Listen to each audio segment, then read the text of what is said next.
Hello and welcome to another video, and today I have a video showcasing off my Benevolence. Now I'm sorry I don't have in-game footage of the perks, but once I've gone over them using the Bungie website, I'll show some gameplay of it. So my Benevolence. I spent quite a few times re-rolling this. It's not too difficult to re-roll. You only need, it's a max aim assist build to do with Benevolence, so you can get some really dirty shots with it. I believe the Benevolence was stealth buffed. It was stealth buffed once, and I think it did it again. I heard of sometimes now the base aim assist on this thing's 55. That's pretty good. So what have I rolled on this? I've rolled with the Longview SLR-10 scope. This adds the most aim assist out of any scope in the game. I think the only one that adds more aim assist is Sightseers, but Sightseers is the massive box scope that adds 8 times zoom. Don't use it, it's horrible.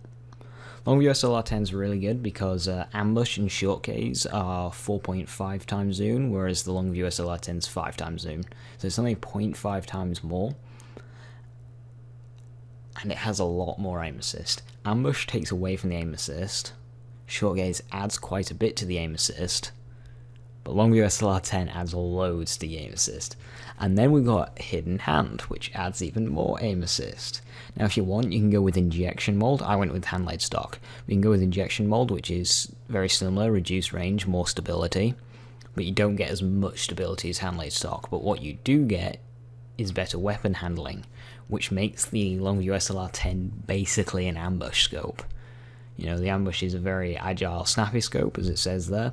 It turns the Longview SLR-10 into a very agile, snappy scope, so it's an ambush scope with a tiny bit more zoom and a lot of aim assist, making it better in almost every way.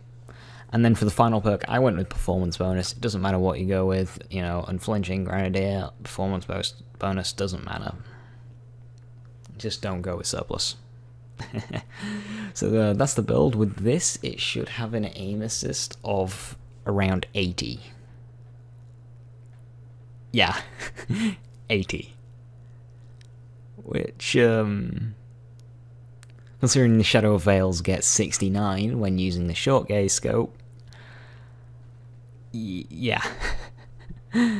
This thing has about the same amount of aim assist as the Shadow of Veils when the Shadow of Veils is using the Longview SLR-10, so this is better because you can get custom middle tree perks and the final perk, which does something, whereas the Shadow of Veils, his final perk is completely useless, and the middle tree perks are pretty good, but you know, you can have a very agile scope with Injection Mold, which just makes the Benevolence a more versatile weapon than the Shadow of Veils, and just in general a better one.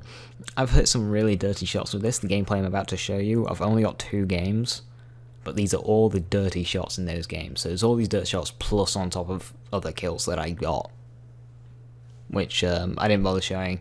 I just thought I'd show you the dirty kills, just so you know how much the aim assist matters. With all the shots that I hit, none of them would have hit if I was using, say, an LDR with ambush or, you know, any form of Aphrodite spear. They just wouldn't have hit, whereas these ones did. So that's my max aim assist build of the Benevolence. Thank you for watching, and I'll see you next time.